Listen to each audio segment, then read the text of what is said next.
I'm a 17-year-old female who graduated high school a year early. Instead of taking a break, I decided to dive straight into college. Last year, I completed a semester at a community college to get ahead, and now I've moved on to campus to finish my degree. Before leaving, I lived with my mom, who's 43, and her husband Jack, 50. I moved in with them halfway through high school because I wanted to be closer to my younger siblings, Patricia, a tween, and Adam, a pre-tween, before life got busier and I had less time for family. While I loved being near my brother and sister, living with Jack was incredibly challenging. From the very beginning, it was clear that Jack and his family didn't like me. When he and my mom got together, they made me feel like an outsider. At family gatherings, I was invited but ignored.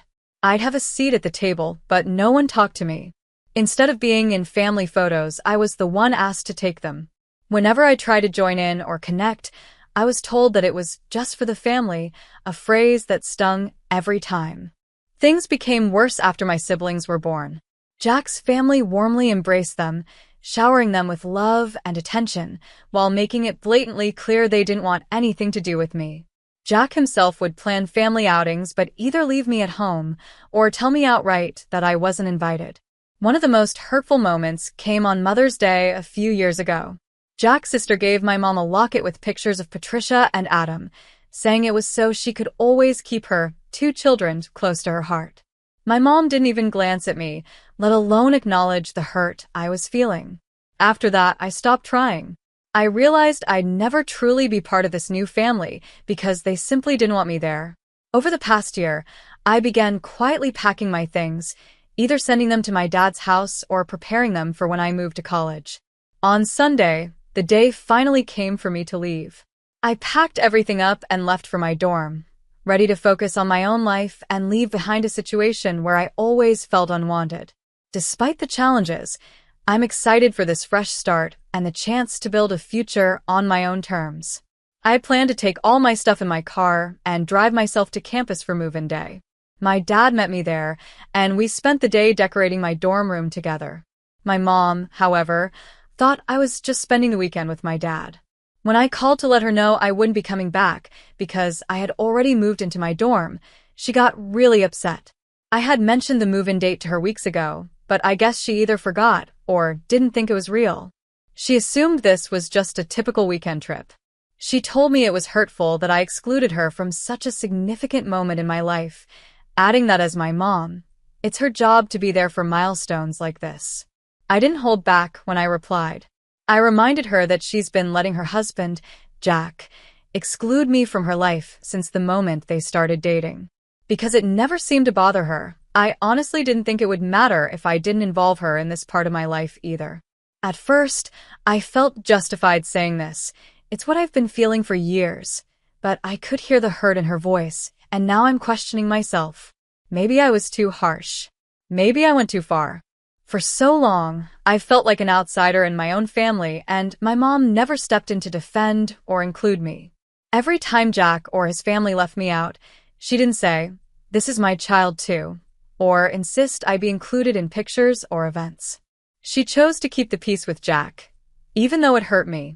It felt like my relationship with her took a back seat, so she could keep harmony in her new family. Now, she's upset and acting like I'm the one who shut her out, but isn't this just the consequence of her own choices? I've tried to rationalize it. Maybe Jack's family never warmed up to me because I was older. Maybe it was just easier for my mom to keep things smooth with them instead of standing up for me. But honestly, how do you exclude a child, especially one as young as I was when all of this started? It doesn't make sense to me, and it feels cruel that they carried on like that for years. In hindsight, I realize my mom probably feels guilty, but I can't carry the burden of her guilt. I told her the date I'd be moving into my dorm multiple times. If being there was important to her, she would have remembered.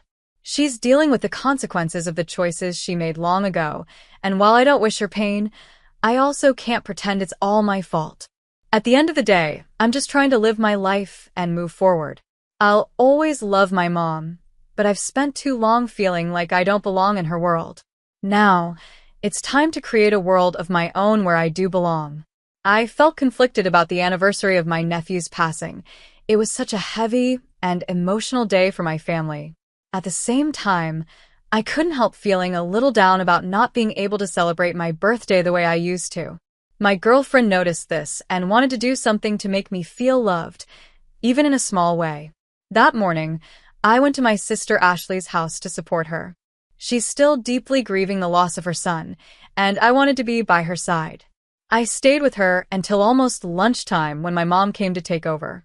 We didn't want Ashley to be alone, but it wasn't possible for anyone to stay with her all day. After spending time with her, I went to work as usual. Later that evening, my girlfriend surprised me with something small and intimate at home, a candlelit dinner and a little cake. It was just the two of us, quiet and low-key. She wanted to acknowledge my birthday in a way that felt meaningful, but still respected the somber tone of the day. I didn't post anything on social media about it because I knew my family wasn't in the best place emotionally. However, my girlfriend shared a simple picture of us holding hands and the dinner she prepared, captioned with "Happy Birthday, Love." The next morning, I woke up to a storm of angry texts from my mom and Ashley. They were furious, accusing me of being heartless and insensitive for celebrating my birthday on such a sad day. They couldn't believe I would do something like that while my sister was in such a bad state. I explained it wasn't a big celebration and that the dinner was a surprise planned by my girlfriend, but they weren't willing to hear me out. They called me cold and said I should have refused to celebrate at all. What made it hurt even more was realizing that neither of them had remembered my birthday in the first place. No one in my family acknowledged it at all. I felt torn. On one hand, I understood the weight of the day for Ashley and the rest of my family. But on the other, I felt I had done my best to balance everything. I spent part of the day supporting my sister, worked, and then had a quiet, private moment with my girlfriend. It wasn't a wild party or anything extravagant. My girlfriend was thoughtful and respectful, and the small celebration meant a lot to me. I wonder if Ashley expects me to never celebrate my birthday again because of the timing. I sympathize with her pain, but is it fair for me to completely ignore my own life every year? Losing her child was devastating, and I've tried my best to support her, but I can't help feeling like this backlash over a small dinner is unreasonable. I didn't mean to hurt anyone, but it feels like I can't win. I wanted to respect my family's grief while still acknowledging something important to me. If I'm honest, I'm glad I celebrated in the way that I did, even if they don't see it that way. Of course, if I were in her position, I wouldn't expect to celebrate a birthday for at least a year or two after such a significant loss. However, I also wouldn't lash out at someone for having a small, personal celebration with their significant other. That reaction feels unfair. While I understand my mom is grieving her grandson, it's also her daughter's birthday. She can't let my special day be forgotten every single year, especially when birthdays have always been a big family tradition for everyone else. This reminds me of what happened at my wedding. I'm someone who loves paying attention to detail, and my husband and I meticulously planned every part of our big day. From the decorations to the outfits, everything was meant to follow a cohesive color scheme of pink and black. I wanted the wedding photos to look polished and harmonious, so I asked all of our close family members, including my parents and grandparents, to dress in colors that matched the theme. Everyone seemed on board when I explained my vision. My husband's grandparents even went shopping together to find matching outfits in the wedding colors, which I thought was so sweet. It made me happy to see how much effort they put in to be part of our special day. My mom and I went shopping with my own grandparents to help them pick out the perfect outfits. I also offered to go shopping with my mother-in-law to make sure she found something that matched the color scheme. She declined, saying she wanted to shop with her friends instead, and I trusted her to follow through. When she told my mom at the rehearsal dinner that she was wearing a long dress in the wedding colors, I assumed everything was fine. Fast forward to the wedding day. I was in the bridal suite getting ready when my mother-in-law walked in. My jaw dropped.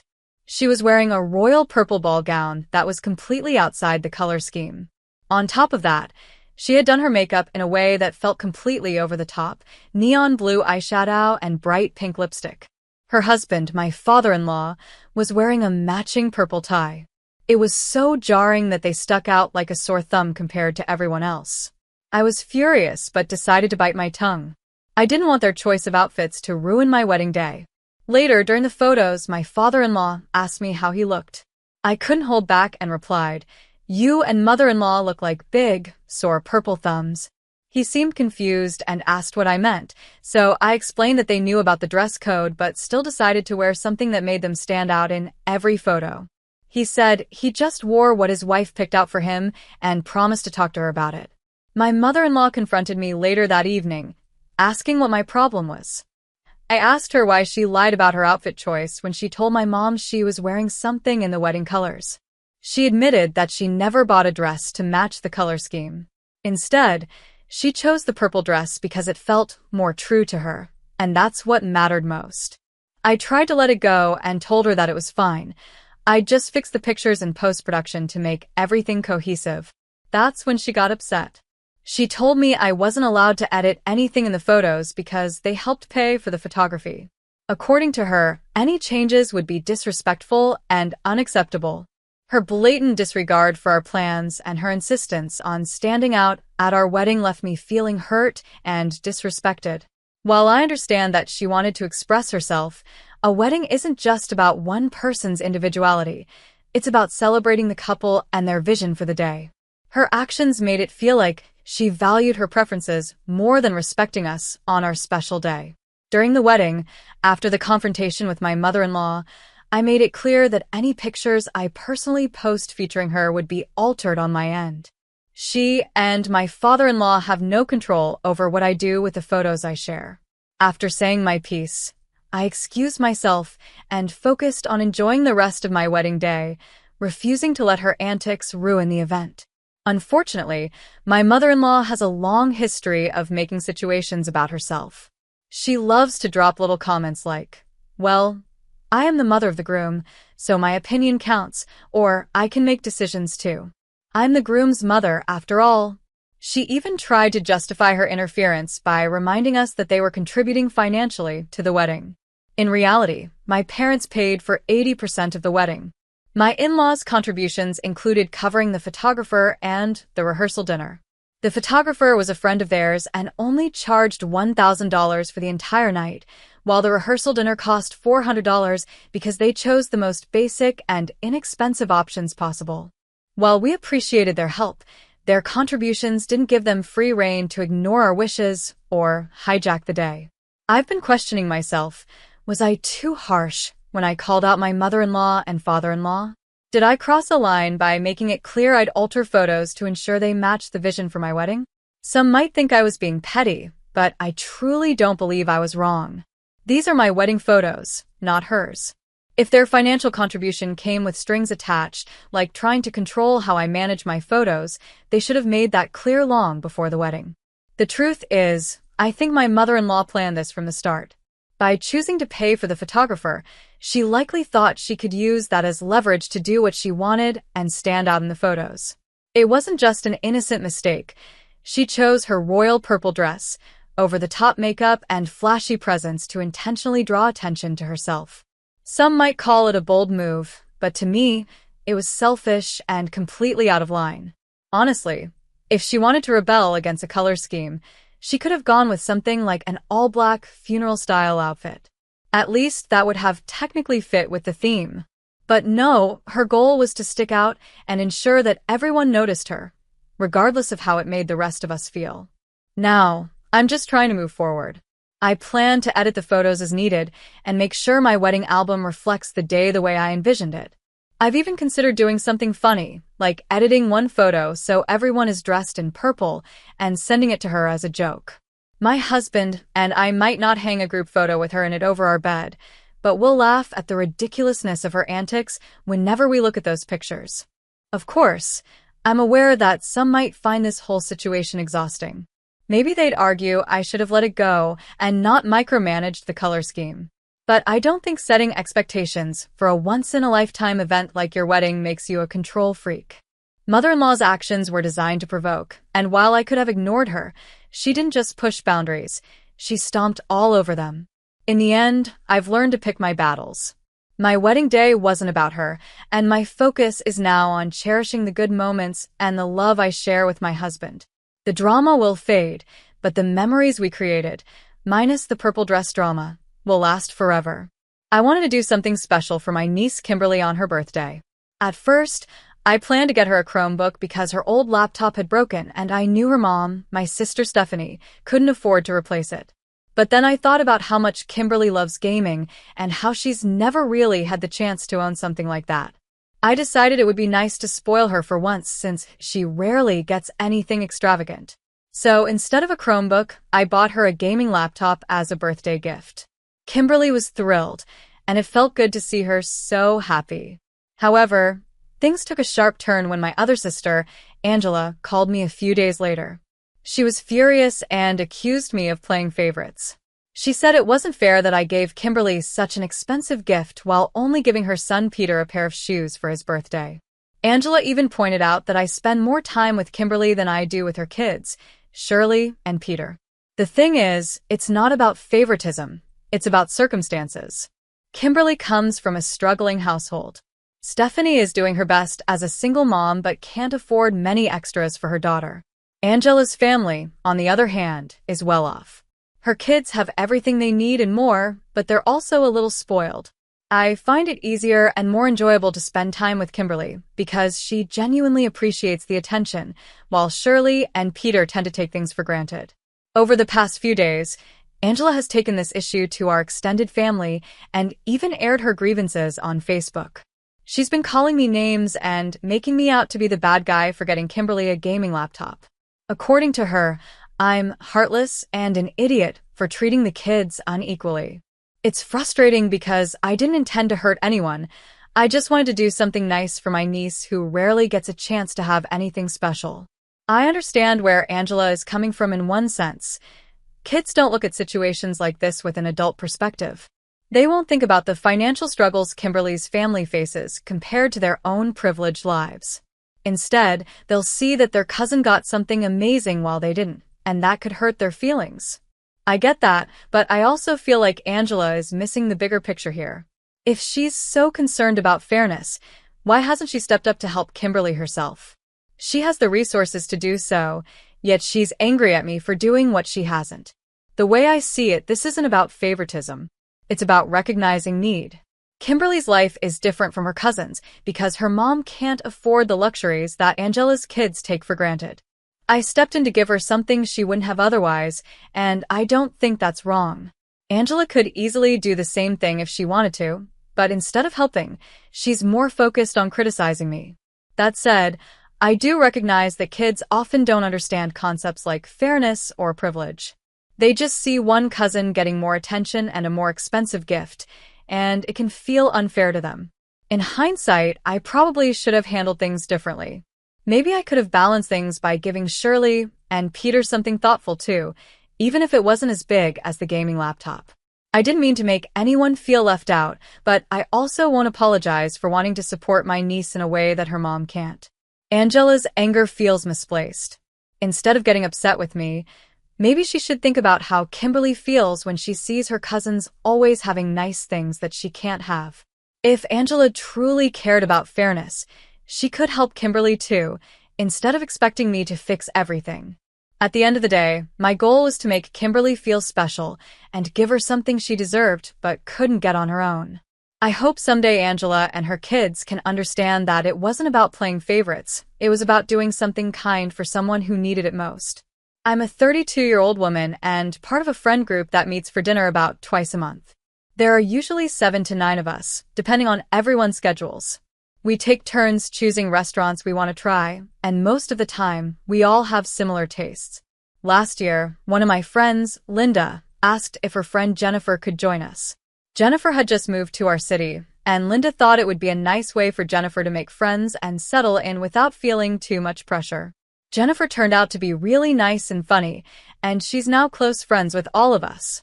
However, Jennifer has a pretty serious seafood allergy. Not just shellfish or fish, but all seafood. While it's not life-threatening, she does break out in hives. So far, this hasn't been a problem since we live in the North Dakota, where there aren't a lot of seafood restaurants. We tried a few before Jennifer moved here, but none were worth going back to. 2 months ago, a new sushi place opened up. My husband and I tried it, and it was amazing. Later, We went again on a double date with another friend and her husband, and they loved it too.